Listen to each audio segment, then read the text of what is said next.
مساء الخير يا ريما. أول حاجة مبسوطة شديد شديد شديد شديد إنه أنا لميت فيكي أنتي نفسك اللي أنتي كنت مجتهدة معايا كل ما مرة. عارفة بجد أنا برسل بقول يا رب يا رب يا رب، حتى لو طلعتي ما أنتي يعني اللي هيتواصل معي يعرف منو اللي كان متواصل معي أول. أنا صراحة كنت حابة أتعامل معك شديد، كنت بجد مريحاني، فمبسوطة شديد. يعني أنا اكتشفت إنه حظي حلو الحمد لله. بس يا ستي، مبدئيا انطباعي عن الزيوت حلو حلو جدا. انا طبعا كان اشتريت كمية او يعني كم حاجة. اكتر حاجة كنت مركزة معاهم واستعملتهم هم الجوجوبا والروزماري واللوز، والتاني الروزهيب.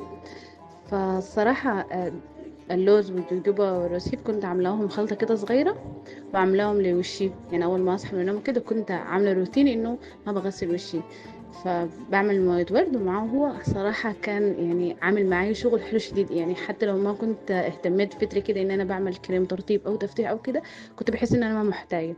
فمبسوطة منه شديد شديد شديد.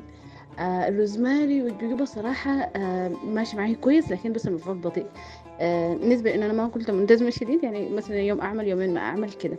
بس الحاجة المميزة وكانت عجباني فيه إنه كان يعني أنا عندي مشكلة، كنت بستعمل كام مينوكسيديل القبالة، فالمينوكسيديل شوية منشف لي كان يعني. فهسي لاحظت إنه لما أعمل ألتزم بالروزماري مع الجوجوبا بحس الشعر رطب شوية، فهمتي؟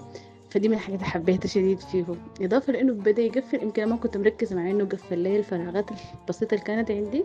لكن سبحان الله فجأة قمت انتبهت إنه الناس بتعلق لي، الناس اللي معايا في البيت، إنه يعني أنت عملتي شنو بدأت تظهر إنه أنت الحياة اللي كانت خفيفة دي قفلت، بس ما ظهر بيبي هير زي ما أنا خدت لسه. برضه برجع لأنه أنا اللي ما كنت ملتزمة.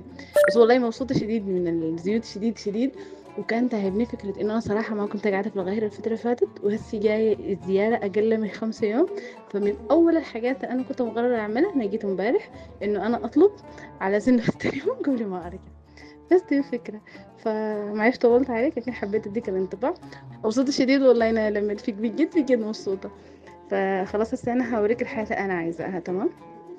وفي حاجة كده، إذا يعني عندي حاجة في راسي إذا تمت، فده هطلب منك طلب، شوفي تقدروا تعملوا لي ولا لا. إضافة لأنه برضه عندي استشارة.